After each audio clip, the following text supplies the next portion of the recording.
in his first touchdown. Yeah, great little design. You pulled that backside backer out. Van Jefferson went on the slant, one-on-one touchdown Rams. 19 seconds to go in the half. Such an important moment here for the Rams. This is a great play call. It's understanding the situation. It's great execution by them. I can't wait to break this down in the next couple minutes. Awesome effort by the full offense to get down there, get that ball clocked. Later in the third, 2nd and goal from the 4, and Goff to Cam Akers for the touchdown, his first of his career. The thing that's great about that play, Laura, is how quickly the ball came out of Goff's hands. Touchdown again for that Los Angeles offense. Ensuing drive, just over 3 minutes left in the game. It's 3rd and 1, and Goff once again to Cooper Kupp. That target worked well all night. Stop me if you heard this. Great design by Sean McVay. Ball comes out early for Jared Goff. There's Matt Day for 40 yards. By the way, he said he can bench 225. I'm not even sure if Dan can. In fact, I know Dan can't do that. Yep. Rams go up 27-24. Bucks last possession down 3. Could they make something happen? But not so much for Tom Brady. Yeah, Brady forcing that ball down the seam for a single high safety. Preferred that ball go underneath. He had plenty of time. More on Tom Brady and the Bucks struggles later on in the show. But let's talk about these Rams. And we showed you Cooper Kupp.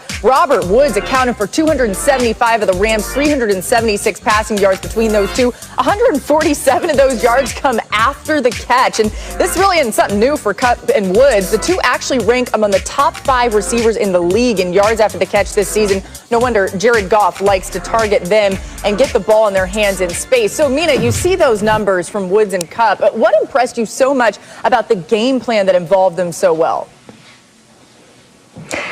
You know, Laura, as I was watching Jared Goff and Tom Brady, I was thinking about the time they faced off in the Super Bowl. And of course, Bill Belichick got the better of Sean McVay in that 13-3 game. That was a thriller I think about often because the Patriots did what the Patriots do, which is they changed all of their tendencies in that game. It was a coaching masterstroke. And afterwards, Sean McVay looked a little shell-shocked.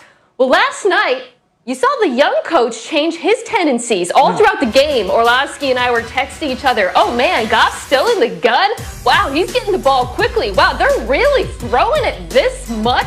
They're deviating from the things they normally do, and that's brilliant coaching by Sean McVay. I mean, the Bucks are blitzing Jared Goff 40% of the time, but they only got pressure 16% of the time because the ball was coming out of his hands so quickly on screens, on sprint outs. He was just not there for them to get to, and it worked. It was a tremendous game plan, well executed, but tip of the cap to Sean McVay for a brilliant coaching job. Yeah, an example of why Mina's so smart, because she's spot on. Like, okay, so let's go into the game and think Sean McVay's thought process. I'm going into the game on the road without my left tackle against a team that's got a dominant front. So maybe I got to run the ball. No, Sean McVay's like, no, I'm not going to run the football. I'm going to throw the heck out of the football, but it's going to happen quickly because the ball is going to get out of his hands. And also, maybe they'll do play action pass. No, because in play action pass, you got to hold the football for a long time. So he doesn't expose his offense's big weakness potentially against the strength of the defense.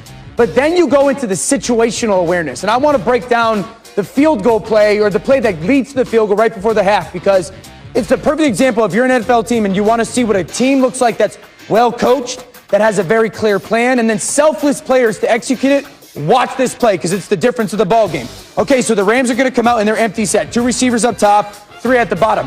I call Sean McVay the best clue grabber in the NFL. Now he teaches Jared Goff, go to the front. What does the front tell you? Well, 4 defensive linemen, and those linebackers are in the double mugs, the double A gaps. Clue number 1, here comes the pressure look. Now I'll put my back in the slot. Matched by a safety. Clue number 2, double mug pressure, and now you're in man coverage. So man coverage, you've got him. Robert Woods, you're going to get covered in man. Cooper Kupp, there's your guy. Now Gerald Everett, where is the guy that has to cover you in man-to-man coverage? He's right here, Winfield Jr. Why are you all the way back there, bro? Well, you're all the way back there because you're trying to sell. You're trying to disguise coverage. So double mug pressure, man-to-man coverage, and now it's 0 blitz. He's going to tell Jared Goff, you get that in this situation? Let's get this tunnel screen down to the bottom of the screen. Now, let's go to Robert Woods because this is so well done, the selfless execution. Now, when you have this tunnel screen, you can't just go right now if you're a receiver. You've got to sell this off the line of scrimmage. I need you to push up a little bit. When you push up a little bit, that corner in man-to-man coverage has to bounce back a little bit. Well, why does he have to bounce back a little bit? Well, Cooper Kupp, your job is to go block that corner. And Gerald Everett, your job is go block the guy that's playing Cooper Kupp in man-to-man coverage. But it's got to be in sync. Everyone's got to be detailed. You tell me, Robert Woods, you push up. That's so great. Now you two, Cooper Kupp and Gerald Everett, you guys have to come flat down the line of scrimmage. Well, why do they have to come flat down the line of scrimmage? Because if they don't come flat down the line of scrimmage, these defenders, these guys can play underneath those blocks. If these guys went upfield, these guys would be able to undercut and get that play, and it's done. These guys, you tell me. I told you Cooper Kupp and Gerald Everett need to go flat down the line of scrimmage. Does it look like they do? Flawless. Flat down the line of scrimmage, go make your blocks. Now, right tackle, Havenstein, you have to have eyes on that safety, Winfield Jr., that's covering Gerald Everett in man-to-man coverage. You got to have vision on him because he's hunting as well. So Robert Woods does his part. He pushes up. These two guys, Gerald Everett and Cooper Kupp, you're flawless with your execution. Now, Robert Woods, finish it because I called this what? A tunnel screen. This looks exactly like a tunnel. Tunnel, tunnel. Backside. Robert Woods, now your job, you've got to hug that tunnel. You've got to get right on the back sides of these blocks. Hug that tunnel and shoot. Now comes decision-making time. You want to know why Robert Woods is one of the best players in the NFL? Right here. Because this ball, he's on the ground right there. You tell me who's the first one up. Who's the first one off the pile? Because here's the reality. This ball, before the half got snapped with 1 second left on the clock. You don't think that effort is the difference between this ball getting spiked and the field goal getting up in a three-point win? It's the absolute difference. Very clear coaching, very clear plan, and great selfless execution by the Rams all night long. An absolute masterclass by Sean McVay. And the reason why I was dumb enough to pick against the Rams in this particular game, Dan, was because we saw against Miami, Jared Goff got absolutely obliterated by the zero blitz. But what I didn't account for, again, because I'm a big dummy, is that they would make adjustments. That Sean McVay is one of the best coaches in the NFL. I'm so glad you highlighted Woods there and the other receivers, though, because I think it's probably the most underrated group of pass catchers in the NFL. It's become a bit of a cliche when we talk about how selfless they are, how good they are at blocking. But what you just saw there is why all of those little things matter so much towards executing a play like that. The timing, the heads-up football, noticing the clock, the blocking, all of the receivers on the Rams, including their new one, the rookie Van Jefferson, they can all do that. Yeah. They can all execute that scheme to perfection. So we can praise the coach and we talk about how brilliant McVay is. But without players who can execute his vision, nothing would happen. And by the way, we were all dummies, all three of us here, because we all three picked against the Rams. The only person yesterday on this show that picked the Rams was Ryan Clark. Hey, plenty of talk about the offense, too. But by the way, don't forget about the Rams defense. Ranks top 2 in the NFL in efficiency in yards per game and points per game. So a lot there, too. Let's bring Adam Schefter in now for the latest news around the league, beginning with the COVID situation for the Ravens. Just a couple days away, Adam, from their game against the 10-0 Steelers.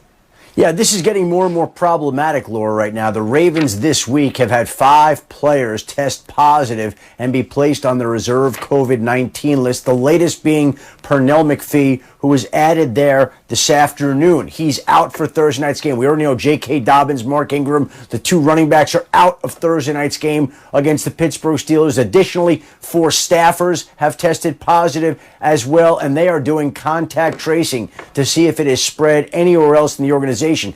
The amazing and unforgiving part of this virus is the Ravens have done a great job of social distancing, testing, protocols, all of that, and yet they are still being hit hard this week. Now, as of now, the game still is on Thursday night in Pittsburgh against the Steelers. If there are more positive tests, obviously the game would become in jeopardy. It's not right now, but again, this bears watching as the week goes on, as 5 Ravens players and 4 staffers have now tested positive this week. Yes, certainly something to keep an eye on. Also, Adam, just a horrible situation with the Cowboys today. What more can you tell us? Their head strength and conditioning coach, Marcus Paul, was rushed to the hospital this morning. The Cowboys shut down their facility, basically said all on-field activities would be canceled. They have the game on Thanksgiving Day against the Washington football team. To do that 2 days before tells you a little bit about the gravity of the situation. Now, Marcus Paul's family have told people that basically he's in the hospital, he's in serious condition. They are asking for as many thoughts and prayers right now as they possibly can get. And clearly, the fact that the Cowboys acted the way they did, he was rushed to the hospital. It was a very sad and scary scene.